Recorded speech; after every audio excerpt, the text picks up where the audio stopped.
بسم الله الرحمن الرحیم.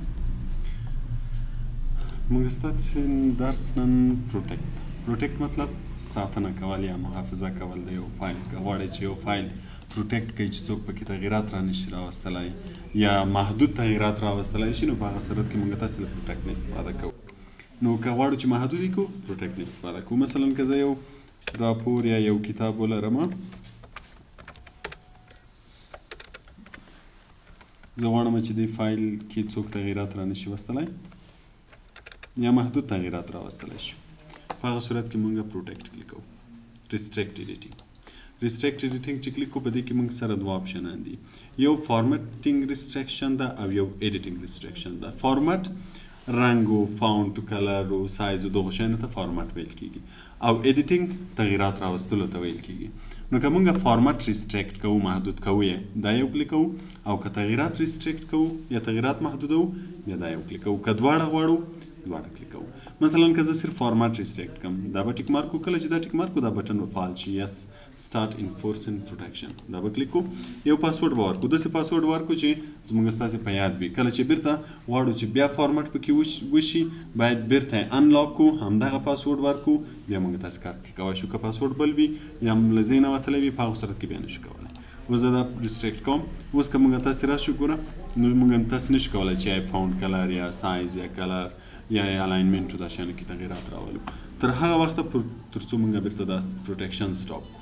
پروټیکشن چې سټاپ کړو، بیرته هماغه پاسورډ غواړي، پاسورډ به ورته ورکوو، بیا وروسته موږ تاسې کولی شو چې فارمټ کې تغییر راولو. او که چېرته غواړو چې ایډیټینګ کې ریسټریکشن راولو چې څوک تغییرات را نشي وستلی، نو بیا به دا ټیک مارک کوو. کله چې دا ټیک مارک کوو، دغه آپشن فعاله کېږي. په دې کې موږ تاسو سره څلور آپشنان دي، چې اول دی نو چینجز، ریډ اونلی. ریډ اونلی مطلب چې صرف ریډ دی شي، نور تغییرات پکې را نشي وستلی، صرف یعنی فایل دې خلاص شي ودې ویلی شي، نور د تغییرات نشي راوستلی. نو که زه دا آپشن کلیک کوم، یس سټارټ انفورسینګ پروټیکشن کلیک کوم، پاسورډ ورکړم، اوس وګورو نه به څه لیکای شو، نه به څه پکې ډیلیټوای شو، نه به فارمټ تغییروای شو، دا شیان به نشو پکې کولی، تر څو موږ بیرته سټاپ پروټیکشن کلیک کوو. کله چې زه سټاپ پروټیکشن کلیک کوم، هماغه پاسورډ چې مې ورکړی وي هغه پاسورډ ورکړم، بعد له هغه زه کولی شم چې تغییرات راولم. بل موږ تاسې ټریک چینجز پکې لرو. که چېرته ټریک چینجز کلیک کوم او زه پاسورډ ورکړم، نو په دې صورت کې بیا موږ تاسې چې تغییرات راولو، هغه د ټریک چینجز په شکل تغییرات راځي. اوس ګوره په سره خط لیکل کېږي، یا هلته به لاین ورسره راځي، یا مثلا که کوم خط ډیلیټوم دلته به لاین ورسره راځي یا خط پرېکشېږي. هر تغییر چې راځي دغسې به ښکاري، تر څو موږ تاسې پروټیکشن سټاپوو. پروټیکشن چې سټاپ شي، له هغه نه وروسته بیا موږ تاسې په ریویو کې اکسپټ او ریجیکټ درلود. دا تغییرات چې چا راوستلي، آیا دا تغییرات زموږ قبول دي که هم نه دي قبول. که غواړو چې پکې پاتې شي اکسپټ کوو یې، او که غواړو چې پکې پاتې نه شي، په هغه صورت کې بیا ریجیکټ کوو. چې کله یې ریجیکټ کړو، تغییرات به ټول له منځه لاړ شي. نو که چېرې موږ تاسې ټریک چینجز کلیک کړي وي، نو بیا څوک چې تغییرات پکې راولي د ټریک چینجز په شکل راځي، یعنی چې خط پکې اضافه کوي، په سره خط به لیکل کېږي، که یې ډیلیټوي خط به پرېکشېږي، لکه څنګه چې موږ ټریک چینجز ویلي وو. او که چېرته کمنټ کلیک کوو، بیا سټارټ پروټیکشن کلیک کوو، نو بیا یو څوک تغییرات پکې راسه نشي راوستلی چې خط ولیکي یا یې ډیلیټ کړي. له څه شي نه استفاده کوي؟ کمنټ نه استفاده کوي. که کوم ځای په هکله غواړي چې معلومات ورکړي، چې مثلا دغه ځای کې یو څه نور معلومات د موضوع په هکله یې درته وایي چې ور اضافه یې کړه یا یې کم کړه، نو بیا به د کمنټ په شکل نور تغییرات راسه نشي راوستلی، صرف کمنټ به ورکوي تر څو پروټیکشن سټاپ کړي. کله چې پروټیکشن سټاپ شو، له هغه نه وروسته بیا تغییرات بدلی شي. او دا د یوزرز لپاره دی، چې زموږ ستاسې کمپیوټر کې چې یوزرز دي، کوم یوزرز؟ ایوری ون مطلب چې هر یو دې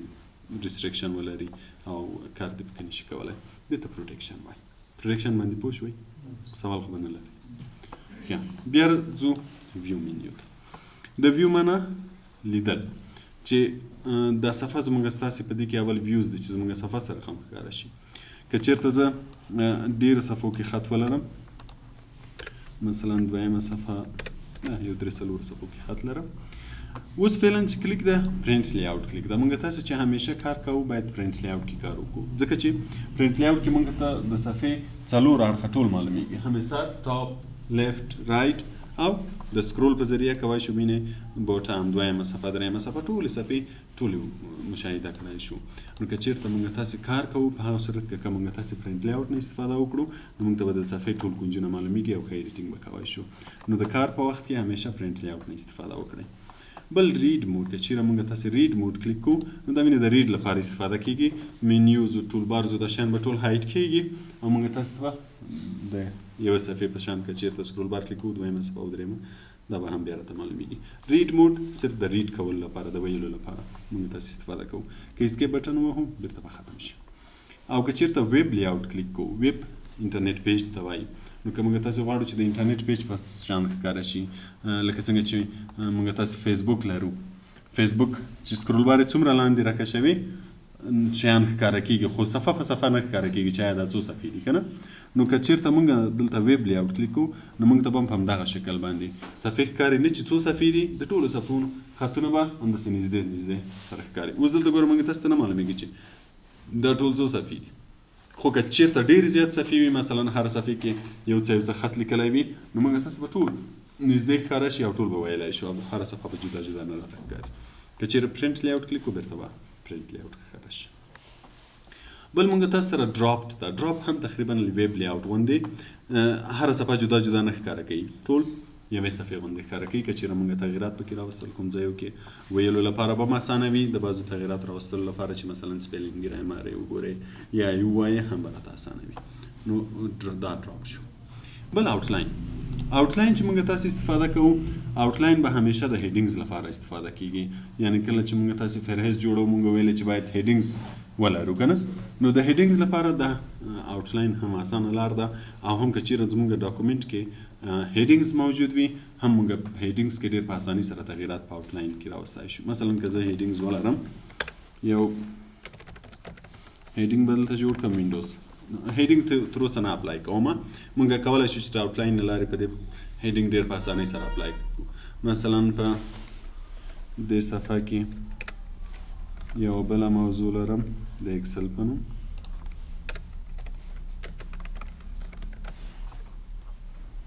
او په دې صفحه کې د اکسل خو هیډینګ ټولز نه لري ټول ساده دي تر اوسه. نو که زه غواړم چې دوی ته هیډینګ ورکړم نو بیا به آوټلاین نه استفاده کوم. ګوره چې کله زه آوټلاین کلیک کوم نو د هر لاین د هرې جملې به یو لاین یا دوه لاینه راته ښیي نور به نه راته ښیي. دا په هغه صورت کې که چېرته دغه آپشن کلیک وي شو فرست لاین اونلی که دا ایسته کړم نو بیا ټول راته ښیي. دا به یو وار ایسته کړم چې ټول راته ښکاره شي. اوس کوم یو ته چې زه غواړم هیډینګ ورکړم مثلا زه غواړم چې دا وینډوز هیډینګ 1 شي یا هیډینګ 2 شي یا هیډینګ 3 شي مثلا ایکسل هیډینګ 1 یا هیډینګ 2 شي ایکسس شي که نه نو څه به کوې هر یوه کې به کرسر ږدئ. اوس مثلا زه دې کې کرسر کېږدم دلته موږ ته ښیي چې فعلا دا باډي ټیکس ده. باډي ټیکس معنا نارمل ده لکه موږ په سټایلز کې چې په هوم کې دلته موږ تاسې کوم سټایل لرو نارمل سټایل لرو نو دلته به که چېرته موږ آوټلاین کلیک کوو آوټلاینینګ ته به راشو نو دلته به ګوره باډي ټیکس راته ښیي چې دا باډي ټیکس ده. نو که زه غواړم چې دا هیډینګ 1 شي نو له دې ځای نه فقط لیول 1 کلیک کوئ دا به هیډینګ 1 شي. لیول 1 مطلب هیډینګ 1 یا له دغو بټنونو موږ تاسې استفاده کوو. مثلا زه دا یو کلیک کوم غواړم هیډینګ 1 شي فقط دا کلیک کوم ګوره لیول 1 که غواړم چې هیډینګ 2 شي لیول 2 لیول 3 لیول 4 تر څو لیوله موږ تاسې کولی شوای تر 9 لیوله پورې. نو دلته موږ تاسې کولی شو چې تر 9 لیوله پورې او دلته مینې 9 لیوله دي. بلې بیا باډي ټیکس ده باډي معنا بیرته ساده ټیکس. نو زه له دې لارې ډېر په اسانۍ کولی شم چې هیډینګ 1 هیډینګ 2 هیډینګ 3 تر هیډینګ 9 پورې اپلای کړم. یا اوس ګوره دا کلیک کړم دا کلیک کړم دا به هیډینګ لیول 1 شي که دا کلیک کړم باډي ټیکس به شي. یعنې دا اول دا آخر مینې د لیست اول لیول 1 ده لیست آخر باډي ټیکس ده. نو له دې لارې هم کولی شو زه به دا هیډینګ 1 کړم دا به کلیک کړم دا به هم هیډینګ 1 کړم. نو که زه اوس دا کلوز کړم یا بیرته ویو کې پرنټ لیاوټ کلیک کړم نو ګوره دا به هم هیډینګ 1 شوی وي دا به هم هیډینګ 1 شوی وي او دا به هم هیډینګ 1 یا هیډینګ 2. نو موږ له آوټلاین نه ډېر په اسانۍ کولی شو چې خپل ډاکومنټس کې هر عنوان چې وغواړو هیډینګ 1 هیډینګ 2 یا هیډینګ 3 ورکړو له دې لارې کولی شو. بل که زه یو موضوع کې کرسر ږدم مثلا زه په وینډوز کې کرسر ږدم که چېرته منفي علامه کلیک کړم د معلومات ټول پټېږي که مثبت علامه کلیک کړم بیرته ښکاره کېږي. که زه غواړم چې یو موضوع پورته او کاته راشي مثلا زه دا اکسل غواړم چې له وینډوز نه مخکې راشي نو یوه لار خو به یې دا وه چې موږ به سلیکټوو کټوو به یې خو اسانه لارې موږ له دې ځای نه کولی شو. که چېرته زه شو فرست لاین کلیک کړم چې د هر یوه صرف یو لاین ښکاره شي. اوس زه دا موضوع غواړم چې بره راشي همدا موضوع به داسې انتخاب کړو له دې ځای نه زه کولی شم چې دا بره بوځم وینې چې څونه کلیکوم بره ځي چې څونه کلیکوم لاندې راځي په هر پوزیشن چې غواړي مثلا زه اکسس نه لاندې غواړم دا د اکسس نه لاندې کو و چې زه دا کلوز کما اکسل بله اکسس نه لاندې راغلی یعنی که چیرې دا ډېر زیات ډیټیلز ولري که نه اوس مثلا که دا موضوع د دې موضوع په هکله 15 صفحې خط لیکلی وي 10 صفحې خط لیکلی وي او زه غواړم چې دا موضوع له بلې موضوع نه کټ او پورته کړم نو په هغه صورت کې که موږ ټول سلیکټوو کټ پیسټ کوو که نه سخت به وي نو اسانه لار به موږ تاسې آوټلاین وي چې آوټلاینینګ کلیک کو دا کلیک کو چې صرف یو لاین ښکاره شي چې یو لاین ښکاره شو وینې موږ باید داسې سلیکټ کړو دې مطلب دا چې ټوله موضوع سلیکټ شو و زه کولی شم چې دا به رایوسم ګوره اکسس مو اول کړو و چې زه کلوز کړم اوله موضوع به څوک راغلی وي اکسس څومره ډیټیلز چې وو ټول به ورسره راغلی وي نو آوټلاین چې ده موږ تاسې همیشه د لیولز لپاره چې کله غواړو چې هیډینګز ورباندې اپلای کړو هغه وخت یې اپلای کولی شو دا آوټلاین او ویوز شو وروسته موږ تاسې شو لرو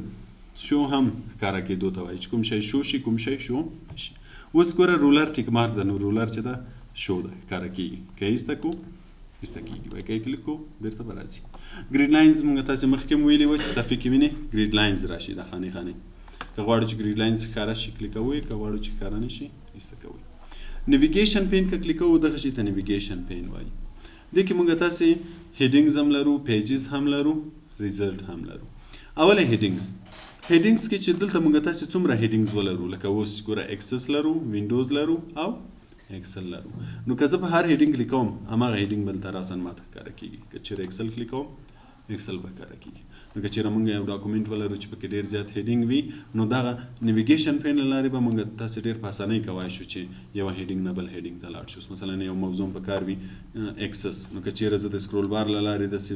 ځم هغه موضوع پیدا کوم که ډېرې زیاتې صفحې وي امکان لري وخت واخلي نو اسانه لارې چې هر هیډینګ کلیکوې هماغه هیډینګ به دلته موږ تاسو ته ښکاره کېږي که چېرې دلته پیجز کلیک کو بیا به صفحې راته ښکاره کېږي له دې لارې نه هم ګوره وړې وړې ښکاري موږ تاسې کولی شو چې هره صفحه راولو زه اوله صفحه کلیکم اوله صفحه به راشي دویمه صفحه کلیکم دویمه صفحه به راشي نو دغه شي ته نیویګیشن پین وایي او ریزلټ چې ده د سرچ لپاره استعمالیږي که غواړې چې په د ډاکومنټ کې کوم شی پیدا کړي لکه په هوم کې چې موږ تاسې د فایند ویلی وي یو جمله یو لغت نو زه دلته لیکم مثلا زه وایم چې بریا راته پیدا کړه نو دی به هغه ټول انتخاب کړي او دلته به راته ووایي چې څو ځایه لیکل شوي بریا 4 او ټوله به دلته انتخاب هم کړي نو دا یې ریزلټ شو نو موږ تاسې نیویګیشن پین د هیډینګز لپاره هم استفاده کولی شو پیجز لپاره هم او د سرچ لپاره هم استفاده کولی شو که چېرته غواړئ چې نیویګیشن پین ختم شي کلیک یې کوئ ختم به شي له شو نه وروسته موږ تاسې زوم لرو دلته هم زوم موږ درلوده او په دې ځای کې هم موږ تاسې زوم درلود چې که غواړو چې خط یا دا صفحه غټه وړه ښکاره شي په هغه صورت کې موږ له زوم نه استفاده کوو خو نارمل زوم همیشه څو فیصده وي 100 او چې په 100 کې څومره ښکاره کېدو پرنټینګ به هم عمره خو که بعضې وختو کې غواړې چې لږ درته غټ ښکاره شي کولی شي چې زوم یې زیات کړي او که غواړې چې وړه درته ښکاره شي زوم یې کم کړي خو نارمل به یې 100% وي